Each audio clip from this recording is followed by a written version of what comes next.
एक पल के लिए इमेजिन करो, आप ओडिशा के कोस्ट पर खड़े हो। सी ब्रीज आपके चेहरे को जेंटली टच कर रही है।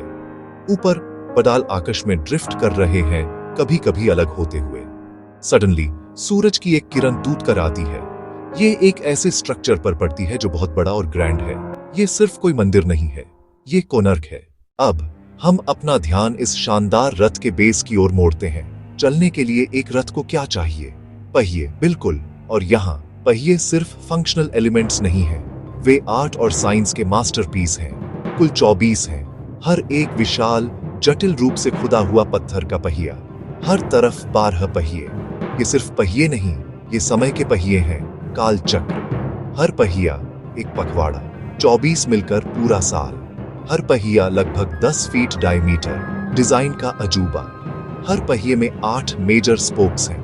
वे क्या रिप्रेजेंट करते हैं? वे दिन को 8 प्रहरों, 3-3 घंटे के हिस्से। आर्टिसंस इतने सटीक थे कि ये पहिए धूप घड़ी बन सकते थे। सेंट्रल एक्सल की छाया स्पोक्स पर समय बताती हुई, एक पत्थर की घड़ी 800 साल पुरानी। पहियों की नक्काशी एक पूरी दुनिया है। रिम्स और स्पोक्स के अंदर आपको छोटे आंकड़े मिलेंगे, पुरुष, महिलाएं, जानवर, पौराणिक जीव। ये नक्काशियां कहानी कहती हैं, प्यार की, युद्ध की, भक्ति की। ये समझना है कि समय परम शक्ति है, एक अजेय रथ। अब हम पहियों से अपनी नजर ऊपर उठाते हैं और खुद मंदिर के बॉडी को देखते हैं। इसकी सतह का हर इंच जिंदा है। ये पत्थर की नक्काशी की एक सांस लेने वाली टेपेस्ट्री से ढका हुआ है।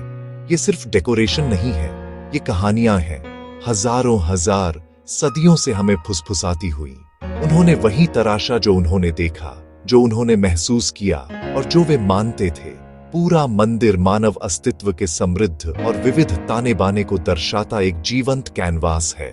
आपको डांसर्स के फिगर्स दिखेंगे, ड्रमों की थाप, बांसुरी की धुन, विभिन्न वाद्य यंत्र बजाते हुए म्यूजिशियंस। उनके चेहरे जुनून से भरे हुए हैं। ये स्कल्पचर्स हमें उस युग के समाज, संस्कृति और रीति रिवाजों की एक अमूल्य झलक देते हैं।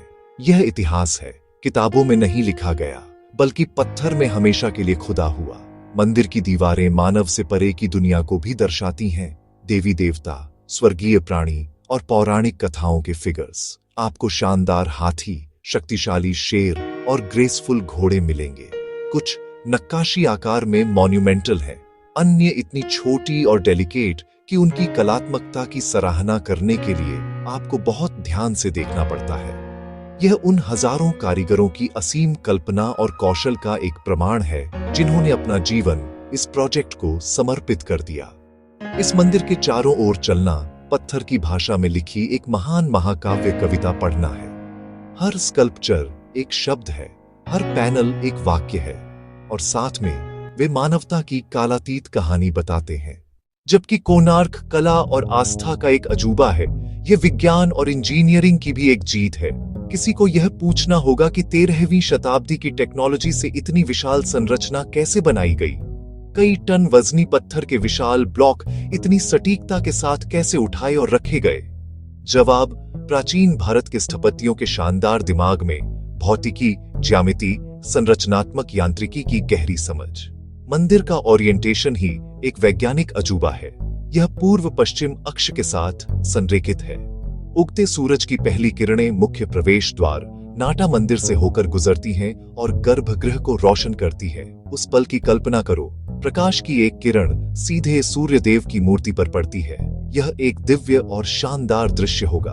प्रकृति, वास्तुकला, भक्ति का संगम। यह जादू नहीं था, यह सटीक इंजीनियरिंग था। निर्माण तकनीकें सरल पर प्रभावी थीं। ब्लॉक्स बिना मोर्टार के बारीकी से फिट किए गए।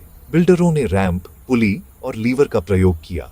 मानव और पशु शक्ति से संचालित पत्थर चुने गए, खोंडालाइट, क्लोराइट, लैटराइट, नक्काशी और टिकाऊपन के लिए।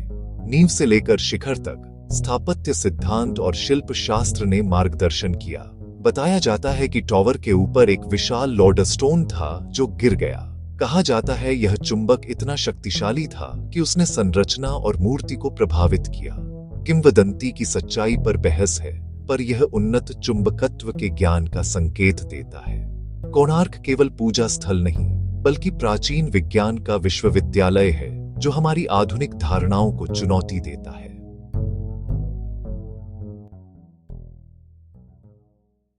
हर महान स्मारक के पीछे एक महान कहानी होती है।